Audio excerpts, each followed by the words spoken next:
focus, discipline, consistency. Yo, I'm Euris G, and this is Euris Reviews Everything. Dolittle comes from the director of the Academy Award-winning movie Traffic, Stephen Gaghan. Dolittle stars Robert Downey Jr. as Dr. John Dolittle, a physician who can talk to animals as he embarks on an adventure to find a legendary island with a young apprentice and a crew of strange pets. I wanted to watch this movie because I love Robert Downey Jr. And the last comedy that I saw him in was Tropic Thunder, which was amazing. So I know he has the acting capacity to be comedic. Also, he's somewhat comedic as Iron Man, so he has an impressive track record, and I'm willing to watch whatever he's in. As soon as I saw that this movie was coming to theaters, I was excited. Eddie Murphy's Dolittle was the first movie I ever recorded on VCR, so I got pleasant memories there. But something stopped me from going. I don't remember what initially as soon as this came out, and then I saw the reviews, and they were just killing this movie. Enough time had passed to the point where I didn't even remember what they were saying was wrong with this movie, so we sat down and we watched it. Okay, so we're going to start with the pros, and there aren't many. I was very disappointed with this movie, although, I didn't have high expectations because of what was already being said about it. It failed to reach even the lowest expectations I had for this movie. I am so disappointed that I took my time to actually invest 140 minutes of my life into this. I'm never gonna get that back. The animals. There are a lot of animals in this movie, but a lot of them didn't even register to me. The ones that did stand out though were the smart talking ostrich named Plimpton, voiced by Kumail Nanjiani, and a white polar bear named Yoshi, voiced by John Cena. Those two in particular were memorable standouts to me.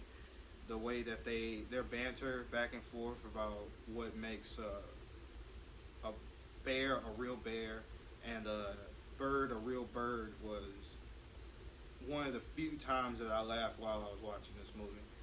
Another thing that I liked about this movie was how resourceful Dr. Dolittle was. I don't know what they were aiming for when it came to Dr. Dolittle, but he wasn't very consistent throughout the movie.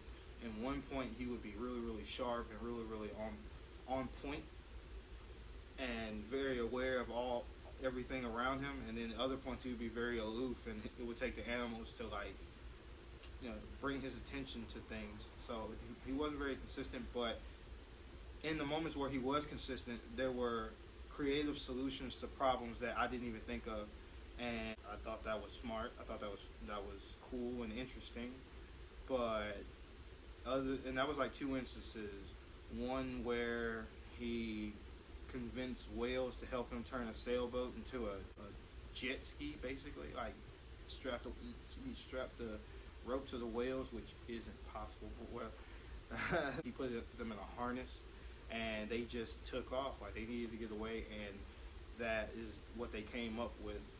It's not plausible whatsoever, but I enjoyed that aspect of it. And then there was his fight with a tiger that was shown in the trailer. Of course, I didn't expect Dr. Dolittle to die in no kids movie, but I didn't understand how he was going to be able to get out of that situation when he was chained up in the middle of the room with a strong, fast tiger after him. But he managed his way out of that by playing into the instincts of that tiger, and that was surprising and entertaining to me. I enjoyed that aspect. But that is where the entertainment stopped, and we still had about an hour of runtime left, and I felt all of it. And that leads me to my first set of cons. There are a lot of cons, but for the sake of how long I want this video to be, I will keep it short. I feel like the runtime is 100 minutes. You definitely could have took like 15 minutes off this movie. It probably shouldn't have even came to the movies. I feel like if Robert Downey Jr. wasn't a part of this, this would have hit like Disney Plus or something, because the animations on the animals were poor. Like, they chose not to use real animals. Like, they chose to use CGI animals, and they don't look like real animals. They look like CGI animals, which is a problem. If CGI is done right, it would be easy to trick your brain into thinking that you're looking at a monkey that's talking, a gorilla that's talking, a bird that's talking. But these CGI animals are ugly. The pacing of this movie is bad. There are long periods of time where nothing is happening. Why it is the way it is because the animals are talking, and Dolittle is talking to the animals, they're talking to him. The problem with this situation, Dolittle isn't funny. Robert Downey Jr. is not funny in this movie.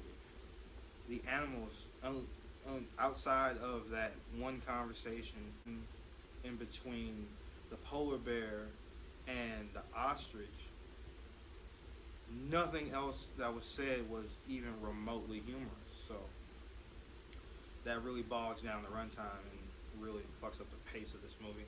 They ruin the magic of talking animals by making it something that, instead of just magically of like bestowing Dolittle with the power to talk to animals, they made it to where it's like he learned how to do it. Like, if you have a proclivity to animals, you could eventually learn how to talk to them. Basically, anybody could do it. Not anybody, but more than just Dolittle could do it. So, and even I could accept that if they didn't actually show me how the sausage was made. They took the time with the assistant Tommy Stubbins to have him go through the process of learning how to talk to the animals, and he's like translating from English to gorilla and from English to bird, and it just didn't. It really, really bothered me. It's not something I liked at all. I didn't really need to know how that worked, and then we got the issue to where how the animals are talking to each other. If like it opened the door to more questions than it answered. And this is a kids movie. I really didn't feel like I felt like I was thinking too hard to be watching a kids movie. And then that leads me into my other issue where, outside of that translating debacle, the apprentice, Tommy Stubbins, played by Harry Collett, doesn't have much to do. If you remove that scene, then you would say he did nothing the entire movie. Just tagged along and was the only human there, not that didn't include Dolittle. And I didn't understand his role to play in the movie. I guess to appeal to the children. I don't know. I don't get it. I didn't get it. The movie outsmarted itself, and it didn't really have a lot going for it, and that just made it all the more worse. Like, I seriously had to fight the urge to take a nap. That's never happened before. Like, this is the first time I really just wanted to go to sleep on a movie. I have a lot more terrible things to say about this movie, but I think you get the point. Like, every aspect of it was bad. So I really want to keep this video under 10 minutes. Bad reviews plus bad word of mouth equals up to a bad movie. Who would have thought it? This was awful. I really, really, really regret watching this.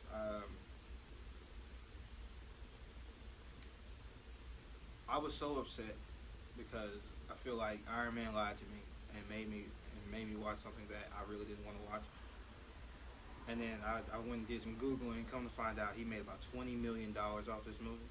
And I completely understand. Now, I would be in a bad movie too if you paid me $20 million to do it. Like, there was no direction for this character. I feel like he was being paid to do a bad impression of Jack Sparrow. Pirates of the Caribbean. So with that being said, my score for it is a 1 out of 5, which translates to a complete waste of your time. Like, if you see this movie, take it out back and shoot it. But that's just my opinion. Y'all let me know down in the comments. Did you watch it? Did you like it? Follow me on Instagram and Twitter, because that's mainly what I use in the description below. Check out my video that I put out for the review of the movie Guns Akimbo, and be on the lookout for my next video. Y'all be easy.